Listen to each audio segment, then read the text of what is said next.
BRS నేతలు కార్యకర్తలు అక్కడే బైఠాయించి నిరసన వ్యక్తం చేస్తున్నారు. ఇటు నందినగర్ ఇంటి దగ్గరికి వెళ్దాం. అక్కడ కొంత యాక్టివిటీ కనబడుతోంది.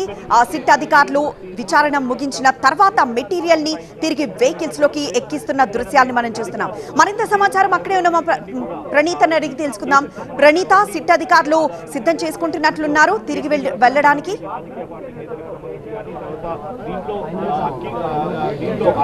ఉదయం ఏదైతే మెటీరియల్ తీసుకొచ్చారో సో వాటన్నిటినీ కూడా సిట్ అధికారులు తిరిగి సిట్ కార్యాలయానికి తీసుకెళ్తున్నటువంటి దృశ్యాలు చూస్తున్నాము.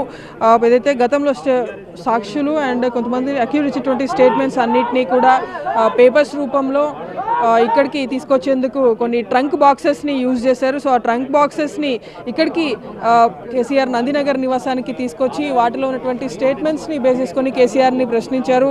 సో కేసీఆర్ విచారణ ముగిసింది కాబట్టి తిరిగి వాటన్నిటినీ కూడా తిరిగి సిట్ కార్యాలయానికి సిట్ టీమ్స్ తీసుకెళ్తున్నటువంటి విజువల్స్ అయితే మనకు కనిపిస్తున్నాయి.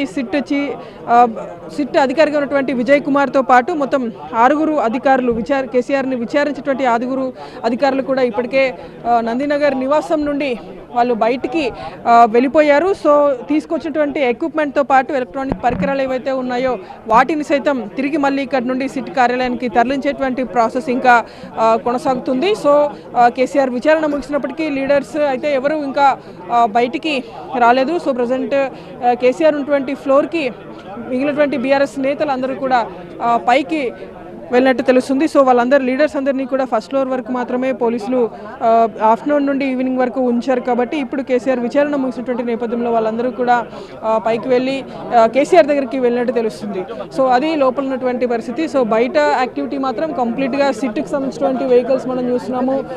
సిట్ టీమ్ ఇన్వెస్టిగేషన్ చేసింది 6 మెంబర్సే అయినప్పటికీ ఈ ఎక్విప్మెంట్స్ అన్నిటినీ కూడా తీసుకొచ్చేందుకు అండ్ ఈ పరికరాలు మొత్తాన్ని కూడా లోపలికి తీసుకెళ్ళి అక్కడ స్టేట్మెంట్స్ రికార్డ్ ఇచ్చినటువంటి క్రమంలో డిజిటల్ ప్రింటింగ్ కావచ్చు వీటన్నిటికీ సంబంధించినటువంటి యాక్టివిటీ కోసం సపరేట్ ఒక సపోర్ట్ స్టాఫ్ని సైతం సిట్ ఆఫ్టర్నూనే లోపలికి తీసుకెళ్ళింది. సో వాళ్ళకి సంబంధించినటువంటి విజువల్స్ మనం ఇక్కడ చూస్తున్నాము.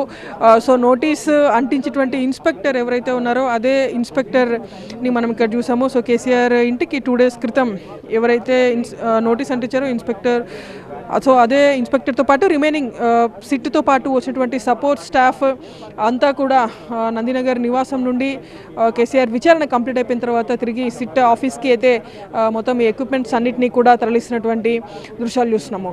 సో కేసీఆర్ ఎంతసేపట్లో బయటకు వచ్చే అవకాశం కనిపిస్తోంది? ఆయన బయటకు వచ్చి బీఆర్ఎస్ భవన్ కన్నా ఏమన్నా వెళ్తారా లేకపోతే ఆయన అక్కడే ఉండబోతున్నారా?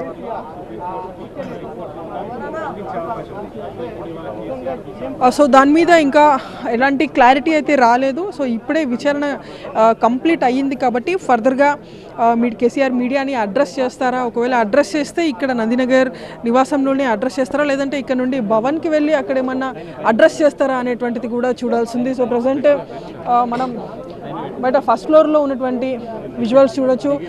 లోపల ఉన్నటువంటి లీడర్స్ ఫస్ట్ ఫ్లోర్లో ఎవరైతే లీడర్స్ ఉన్నారో బీఆర్ఎస్కి సంబంధించినటువంటి లీడర్స్ వాళ్ళు బయటకు వచ్చి ఏమైనా అడ్రస్ చేస్తారనేటువంటిది చూడాల్సింది.